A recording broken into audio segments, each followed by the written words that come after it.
యోజనముల విస్తీర్ణముల సంద్రము నెట్టుల దాటుదుము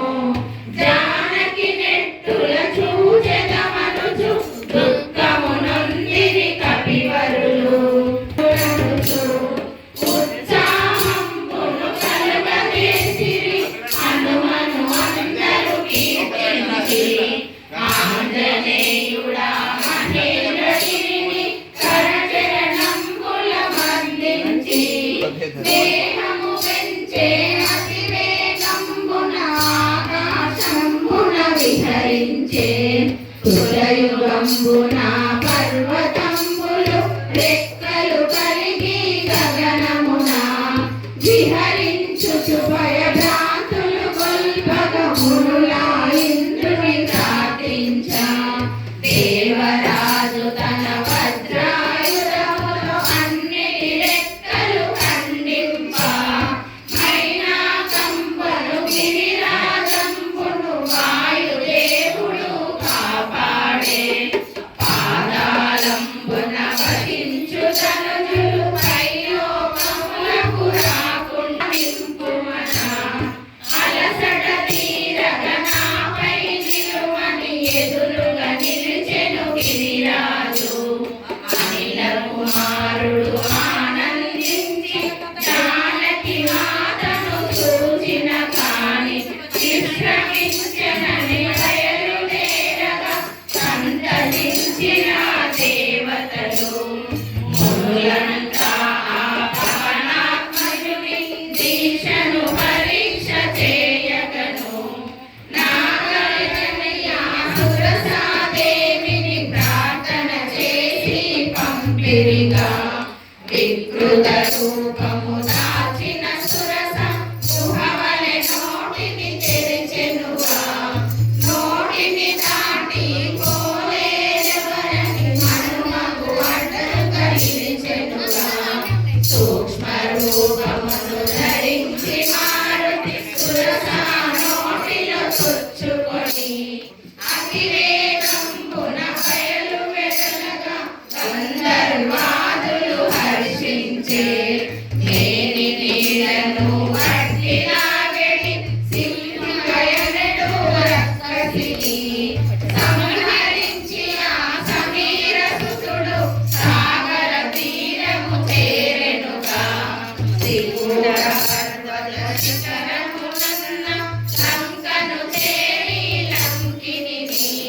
జయించి హనుమా సూక్ష్మ రూపియై రావణ గృహమును వెదికెనుగా మేడలు విద్యలు విమానములను అంతఃపురములు హాయములు భవనములను వెదకిన హనుమ జానకి జాడను కనడయ్యే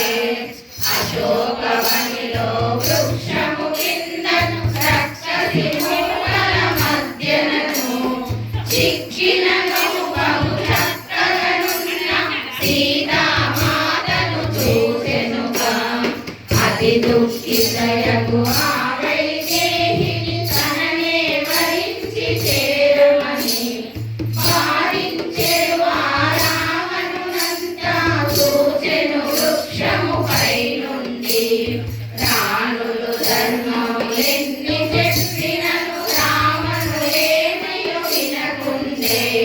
మనసు మార్చుకొన సీత శతవనితలు కఠినము మాటలు రాముని సతిమే బాధెను కాంతిని నగిరితే లంకానాథుని అపజయంబును రామచంద్రుని విజయమును కలకాంచితినని సీతామాతకు శుభశకునంబులు మొదలయ్యే పుత్రిని నమ్మించగలిగరు పొందితే అమ్మ రాముడు నీ విరహమున అన్నపానములు లేకుండా అతి దుఃఖితుడై ముంగరమును నీకిరు పగనను పంపెనని హనుమ హలుపులు విన్న జానకి ఆనందములో మునిగెనుగా సాగర లంకన చేసిన నీవు మహానుభావుడ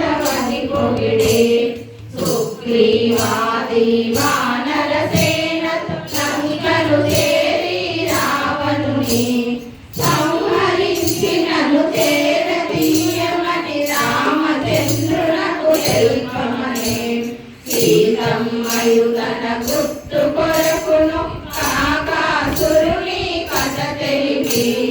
చూడమని శ్రీరామునకు అందరేయమని పలికెనుగా.